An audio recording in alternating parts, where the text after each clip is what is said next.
Men's basketball dominate Texas College but fall to home crowd favorites. Men's and women's track and field return home from UNC Charlotte, and baseball and softball continue their winning ways. Madness is here as NHL and NBA continue on while MLB get ready for opening day. And who will be crowned the champions in March? It's time to come on down to the Pioneer Sideline.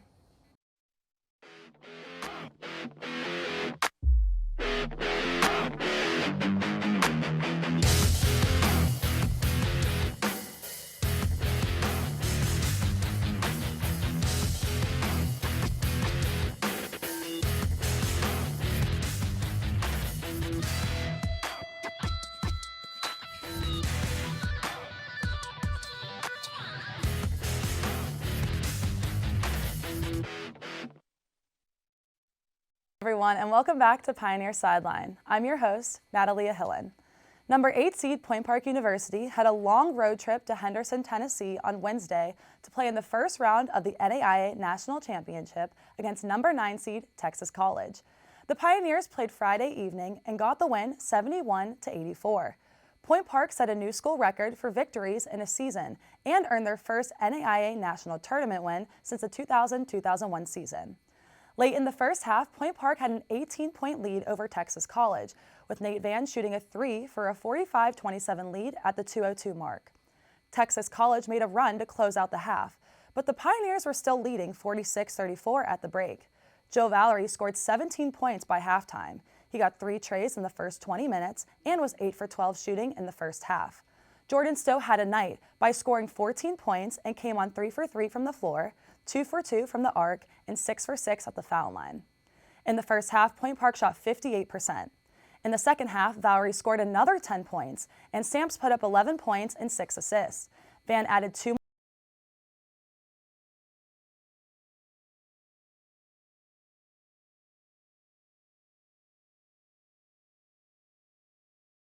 second round versus number 1 seed Freed Hardman as they played in the evening on Saturday, March 16th.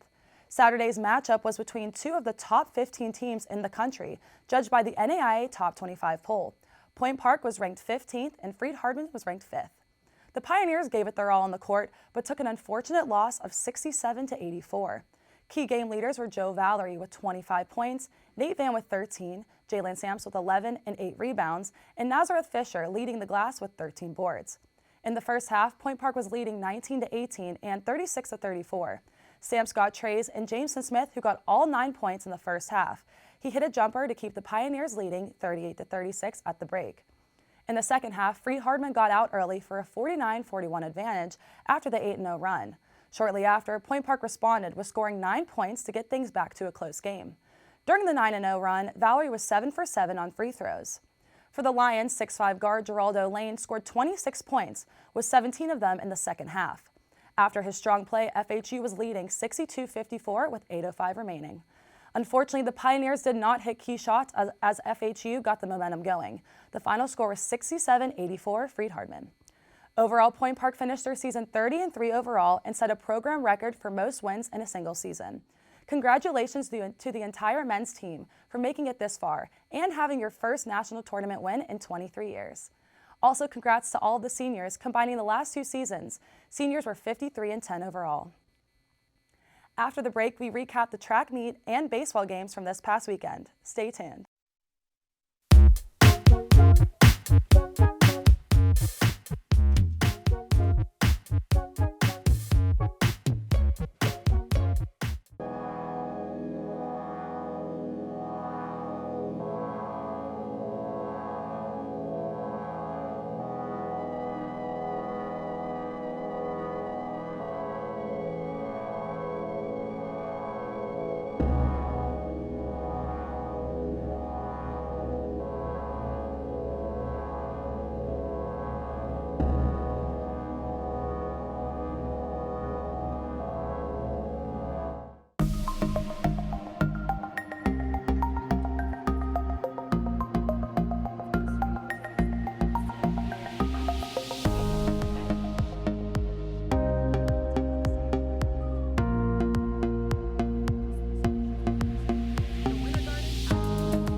Welcome back.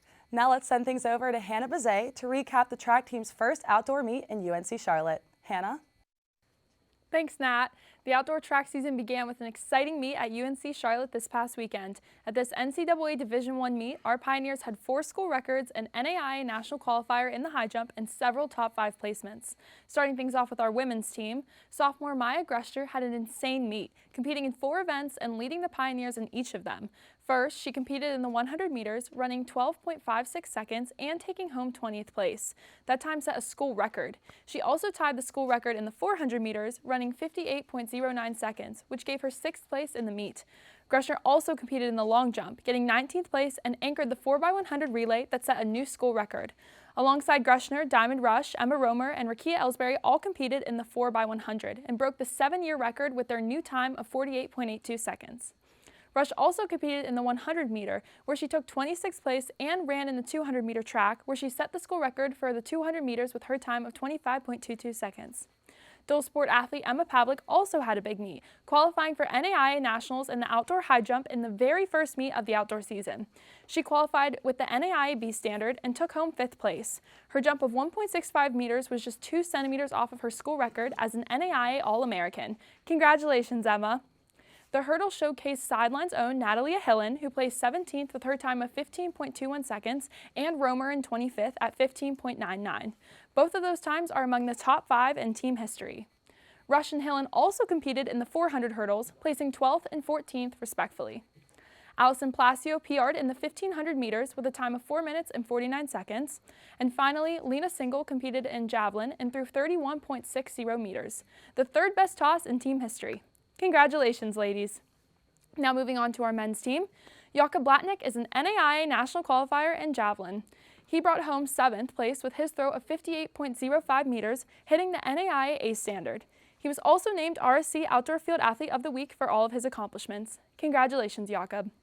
Freshman Kanye Mills set a school record in the 110-meter hurdles at 14.93 seconds, the first time in team history that's under 15 seconds. That gave him 3rd place among all the other D1 athletes competing and was just 0.13 seconds off of the NAIA Nationals qualification. Mills also took 6th place in the 400 hurdles, his time of 56.07 being one of the top 5 in team history. Luke McKenna broke the 9-year school record in the 5,000 meters with his time of 15.46, placing 30th. The original record was set back in 2015, the first year Point Park had ever had a track and field team. Sideline's own Jordan Cullen broke the school record in the outdoor 3,000 meters with his time of 9 minutes and 33 seconds. He took the record from another Sideline member, Gabe Eversole, who originally had it last year with 9 minutes and 52 seconds. Congratulations to Jordan. Akeem Mustafa placed 6th in the long jump and led the Pioneers in the triple jump. He also took home 9th in the 110 hurdles at 15.49, a top 5 program time. The 4x800 relay placed 2nd, consisting of Yannick Windoband, Ramiro Ulunke, Elijah James, and Wesley Trower. Finally, in throws, Ben Blahovic broke into the team's top 5 list in the discus throw, throwing 36.09, which is the 4th best in team history. Congratulations to both our men's and women's teams and their amazing results in the very first meet of the outdoor season. It's clear we're in for an exciting rest of the year. The teams compete again this upcoming weekend at the WVU Stan Romanowski Open, and we will be right back here next week to tell you all about it. Now let's send things over to Bryn Reese for an update on the baseball and softball team's start to RSC play. Bryn? Thanks, Hannah. Point Park baseball continues to dominate, and softball gets into the swing of things in their first home series. The baseball team swept the Midway Eagles this weekend in a 3-game home series at Wild Things Park. Game 1 ended 13-4. The Pioneers started out with a bang in the first after a 3-run homer from Isaac Santana, putting Point Park up 3-0. The team strengthened this lead in the 6th when the Point Park Pioneers combined for 4 hits, 5 runs, and forced a costly error on the Eagles. Reliever Jose Moreno earned the win, giving up 1 hit in 1 inning. Game 2 concluded 8-5, thanks to a grand slam from Santana, a solo home run from Jared Campbell, an RBI double from Omar Murillo, and a 2 RBI single from Chris Williams. Starter Ramon Rodriguez earned the win despite giving up 3 runs and 8 hits. The Pioneers closed the series with a dazzling performance, ending in an 8-0 win. Point Park led off with a 6-run inning after yet another home run from Santana and a homer from Luis Gonzalez. Macaulay Brito also hit a homer in the 3rd. John Hawley earned the win after pitching a complete 7-inning game. He had 10 strikeouts and gave up only 4 hits. Additionally, Holly was announced as the RC Baseball Pitcher of the Week for March 11th through 18th. He combined for a 1.64 ERA last week. Point Park earned their 9th straight win on Friday, tying for the 4th longest-running win streak in the NAIA. With the 8-1 conference record, Point Park remains at first in the RSC. They are 15-7 overall. The team's matches against Cleary and Lords this week have been postponed due to cold weather. They will return home this weekend to take on Rio Grande at Wild Things Park. Meanwhile, at Fairhaven Park, softball played their first home games last weekend. They played doubleheaders against RSC opponents Rio Grande and WVU Tech. To start, the Pioneers fell to Rio Grande Red Storm 2-0 in the first game of the day. Point Park only had 3 hits, 2 of which came from Mara Ignema. The ladies turned things around in Game 2, getting to the 5-1 win. Savannah Lee had a single, a double, and 3 RBIs. Lee also earned the win after pitching all 7 innings and giving up 12 hits. In their second doubleheader, the Pioneers beat WVU Tech in Game 1, 8-0. Point Park combined for 10 total hits in 6 innings, and they also forced 4 errors from the Golden Bears. Gianna Welsh hit a single, a triple, and contributed 4 RBIs. Jalen Molinax earned the win, giving up only 3 hits in 6 innings. The Pioneers closed their homestand with a 5-0 loss against the Golden Bears. Point Park had 8 hits and left a total of 12 runners on base. The Golden Bears had a successful outing on offense with 8 hits as well as a home run from Olivia Barnett. Lee suffered the loss after pitching 5 innings and giving up all 5 runs. The Pioneers sit at 4th in the RSC East with a 3-5 conference record. They're 7-9 overall. Point Park softball was scheduled to face Malone today in Ohio, but the games have been postponed due to cold temperatures and field conditions. The team travels to Kentucky this Friday to take on Midway. Make sure to keep up with baseball and softball on Instagram, X, and pointparksports.com. Good luck, Pioneers. Back to you, Nat. Thanks, Hannah and Bren. After the break, we hear about the rest of the sports world from this past week. Don't go anywhere.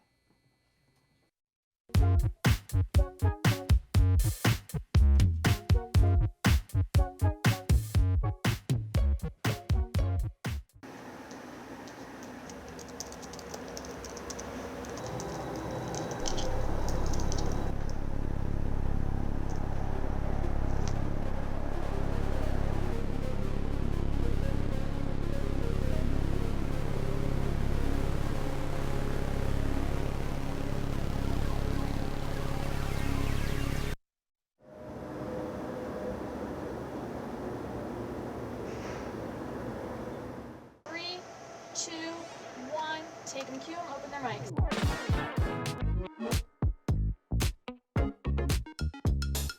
Today marked the 1-year anniversary of the Pittsburgh Post-Gazette strike. Point Park University just hosted a campus-wide meeting. Plans for the rapid transit bus line are not set to conclude until 2025.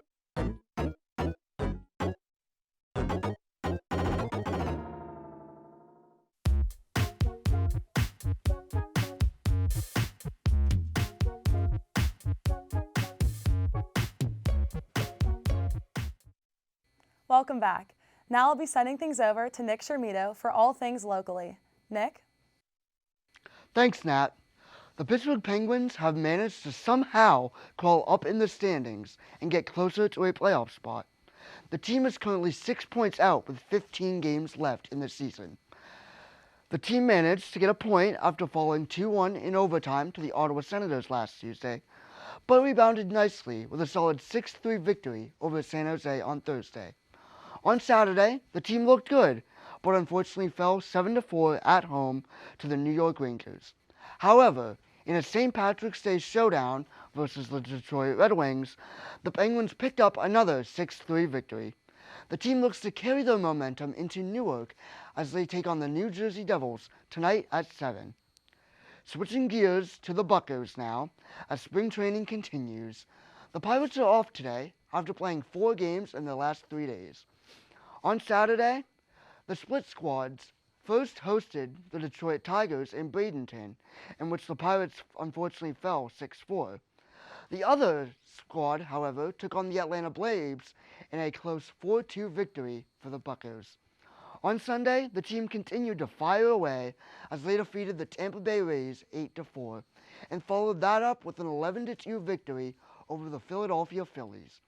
Spring training continues tomorrow for the Bucks as they take on the New York Yankees tomorrow with first pitch at 6:35. Lastly, the Riverhounds held their home opener on Saturday against Orange County SC. Unfortunately, the Hounds fell 2-0 in a close matchup. They are now 0-2 on the season so far and will look to rebound against Louisville City on Saturday. That's all for me on everything happening locally this week. Now, I'll send things over to John Mayer to recap us on the recent Steelers signings as free agency begins. John? The Pittsburgh Steelers are in the midst of an unprecedented offseason in the franchise's history as the big moves keep on coming in Pittsburgh. The QB movement in the Steel City was far from over after the team signed Russell Wilson, as former starter Kenny Pickett was traded to Philadelphia along with a 2024 fourth-round draft pick, with the team receiving Philadelphia's third-round selection this year at 98th overall, and 2 seventh-round selections in the 2025 NFL Draft. After the trade of Pickett, the Steelers immediately added another quarterback to the roster, trading for former Bears first-round QB Justin Fields for only a 2025 sixth-round pick, which could turn into a 2025 fourth-round pick based on playing time. The new Steelers QB room of Russell Wilson and Justin Fields is looking amazing, but that is not the only position that has seen massive change in Pittsburgh. Former Steelers Pro Bowl wide receiver Deontay Johnson was traded to the Carolina Panthers along with a 2024 seventh-round pick for cornerback Dante Jackson and 2024 sixth-round draft pick.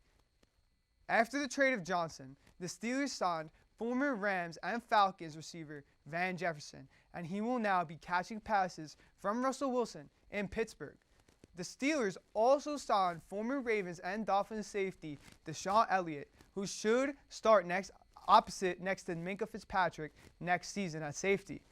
After all these moves by Omar Khan and the Steelers, you would think they would be done this offseason, but that is absolutely not the case, as the team has also been linked to possibly making a trade for a star wide receiver, per Jerry Dulac of the Pittsburgh Post-Gazette. Stay tuned, Steeler Nation. This crazy offseason is not over yet. That's all from me this week. Make sure to follow @SteelerFan7 to stay up to date on all things Steelers free agency and offseason. Now, let's send things over to Gabe Ebersol to recap on us everything happening nationally. Gabe? Thanks, John. The men's college basketball big dance is about to tip off, and this year's tournament is shaping up to be even more crazy than usual. While reigning champ UConn has claimed the top seed and is currently the betting favorite, other one seeds, Jamil Sheed's Houston, Zach Edey's Purdue, and RJ Davis's North Carolina, look to run through their regions to the Final Four, while teams sitting a few seeds lower, such as Auburn, Kentucky, and Arizona, look to make upsets on a run to the title. On the women's side, the University of South Carolina enters as the top overall seed, undefeated going into the tournament for the second year in a row. Meanwhile, LSU and Iowa hope to make it back to the national championship, lined with stars like Haley Van Lith, Angel Reese, and Caitlin Clark. Also hopeful for the title includes one seed USC led by freshman Juju Watkins, Cameron Brink's Stanford Cardinals, and Paige Becker's UConn Huskies. In the NBA, we are entering the final 2 weeks of the regular season. The Celtics have locked up a playoff spot and continue to pace the league at 54-14.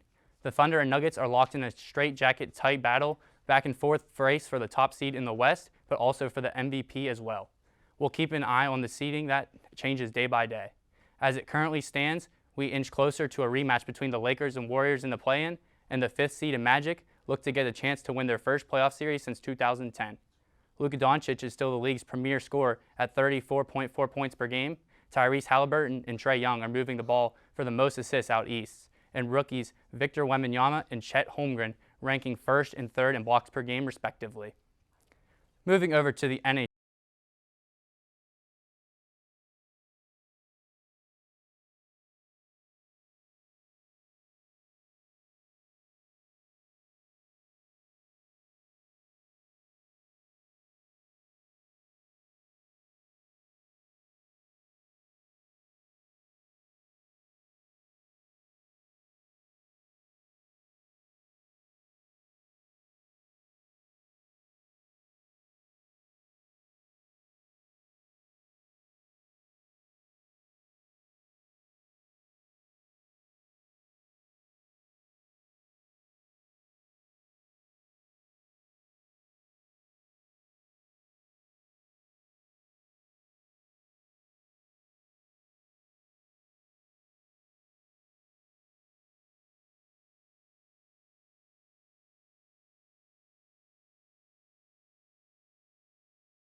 It's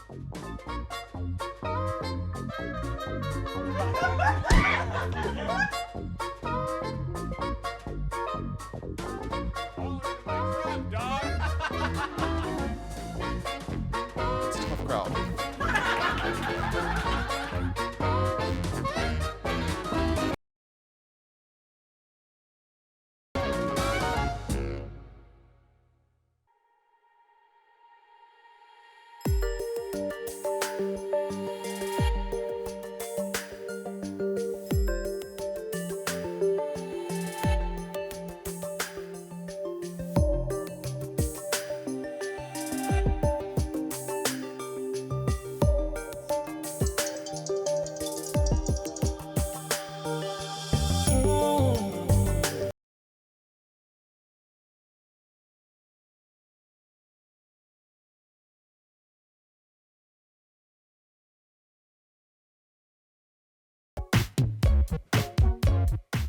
Welcome back to Case of the Week. This week, I'm joined by Gabe, Ryan, and Matt. The big dance is here, and today we're going to discuss who we think will be the Kings of March. So the first question, what are some expectations going into this tournament, Gabe? So expectations I would start with, I would say you can expect experience to play a big part in games like this, where especially like teams, the upper teams like Houston, Purdue, North Carolina, a lot of them are jump shooting teams you see. And so if you go cold, like how do you respond? And that's a big part of these games is how you come back from runs, or do you just fold over and let the game, because it's a one elimination thing. So the team I expect to see make a good run is North Carolina. You see R.J. Davis, who in my opinion, player of the year, 21.5 a game, 42% from the three. He looked superb all season. You pair him with an interior threat double-double machine like Baycott, who also was on the top 15 player of the year list. So I mean, they're deep. They have experience. They shoot. They're coached well. And they have bounced back like all season through adversity and tough ACC. So we're going to see how they respond to losing to NC State in the ACC championship. But all in all, I think that they're a really good team to pick to win. I want to go with the reigning defending champ, UConn. I mean, they only lost, 2 to 3 players off that court, off that team. They're still a veteran team right now as compared to anybody else except UNC and some of the other bigger schools that were in last year. But they are in a tough division. 3 out of the last 4 of the Final 4 are in that division, excluding Miami, because they're not in March Madness the bracket this year. I mean, if they can get through that East, I think they're going to win. I mean, they're a solid team. They shoot well. The only thing I'm worried about is their 3-point percentage, like their 3-point defense has been a problem for them a little bit. You saw it in the one tournament game they had when they're in the Big East. I mean, that if they can defend that 3-point line, they'll be just fine in March. I could sit here and look at every single team and go analyze every single roster, but this is March, and you have to expect the unexpected here. I could sit here and tell you about why I think Houston is getting too much hate, about why people are calling them a fraudulent 1 seed, because they have the #1 ranked defense and a top 10 offense. They're the only team in the country to be top 10 in 2 different statistics, and that's why they're very, very good. I'm pretty sure the only team that's close to them is Auburn in that stat, which is why I picked Auburn to win personally, even as a 4 seed. I think their path isn't that difficult, and as I mentioned, there's only 10 teams in the country that are top 25 in defense and offense, and they're if you add their defensive ranking, their offensive ranking, they're actually top 5 in that. And that's why I think Auburn's one of those teams that could really just make a run. And I would continue to talk about how good UConn is. That team's disgusting. UNC's gross. My dad's a UNC fan. He loves that team. They're amazing. That's a great team. Houston, they're fantastic. And Purdue lost to a 16 seed last year. But last time we saw a 16 seed beat a 1 seed, that 1 seed went on to win the next year. Granted, it was kind of a fraudulent one by Virginia, but Auburn should win that game. But we're not going to talk about that. So I expect the unexpected. I'm going to pick the 4 seed team to win just because I think that based on what I'm seeing so far, I don't want to pick a favorite to win simply because this is March and that's what happens. But obviously, you got to keep an eye on those favorites like Purdue, Houston, UConn, and UNC. All right, moving on to potential upsets. Gabe? I like New Mexico to beat Clemson. I don't think that New Mexico should have been an 11 seed to begin with. A lot of people were surprised by that. They were projected in the index to be between a 7 and an 8 seed, and Clemson kind of got screwed by facing them in the first round. Poor Clemson. Poor Clemson. Yeah, and Clemson, I don't even know they should have been a 6 seed. So they're really playing someone that they might even at like 6 to 11 that might be better than them as a team just throughout the season. So for them to get that first round matchup is pretty unfortunate for them, and I could see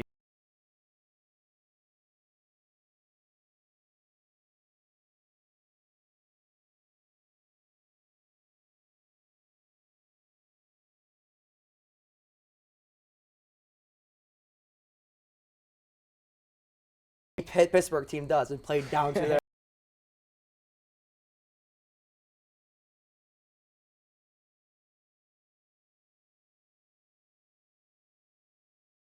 to lose is crazy, especially if they did that last year. If they did it 2 years in a row, we would be memeing on them for the next till the day I die.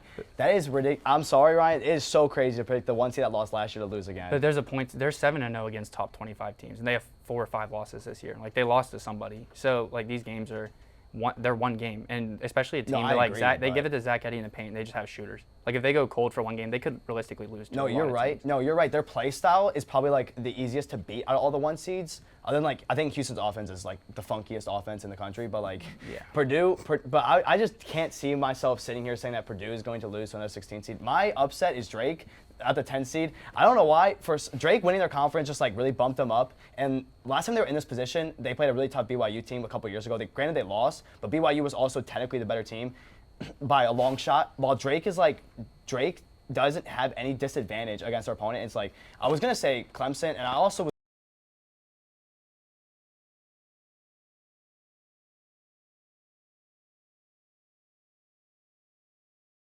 Matt, Clemson, as you said, New Mexico, I feel so bad for Clemson. They actually like should have played a worse team. New Mexico got screwed up by committee because they should have been a higher seed, honestly.